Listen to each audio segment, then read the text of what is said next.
கோவில்பட்டி செண்பகவல்லி அம்மன் கோவிலில் இன்று வருஷாபிஷேக விழா வெகு விமர்சையாக நடைபெற்றது.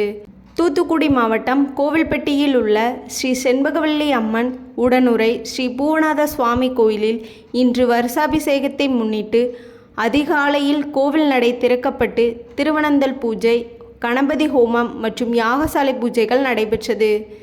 இதனைத் தொடர்ந்து யாகசாலையில் இருந்து தீர்த்த கூடங்கள் சிறப்பு பூஜை செய்யப்பட்டு நாதஸ்வரம் மங்கள இசையுடன் தேவாரம் திருமந்திரங்கள் முழங்க தீர்த்த கூடங்களுடன் சிவாச்சாரியார்கள் திருக்கோவில் சுற்றுப்பரிகாரம் வழியாக வலம் வந்தனர். அதனைத் தொடர்ந்து சுவாமி, அம்பாள், விநாயகர், சுப்பிரமணியர் மற்றும் கோபுர கலசங்களுக்கும் புனித நீர் தெளிக்கப்பட்டு தீபாராதனை நடைபெற்றது. தொடர்ந்து மூலஸ்தான சுவாமி, அம்பாளுக்கும் புனித நீரால் அபிஷேகம் செய்யப்பட்டு அலங்கார மகா தீபாராதனை சிறப்பு பூஜைகள் நடைபெற்றது. இதில் அறங்காவலர் குழு தலைவர் PSA ராஜகுரு, உறுப்பினர்கள் PS திருப்பதி ராஜா, சண்முகராஜ், நிருத்தியலட்சுமி, ரவீந்திரன் மற்றும் திரளான பக்தர்கள் கலந்து கொண்டு தரிசனம் செய்தனர்.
போகாதீங்க யாரையும்.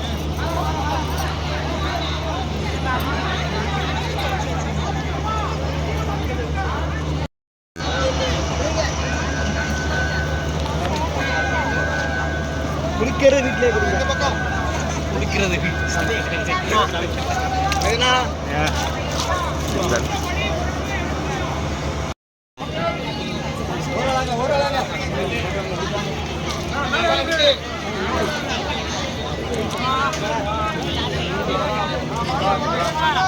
அங்க ஓரளவுங்க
நிம்மதியா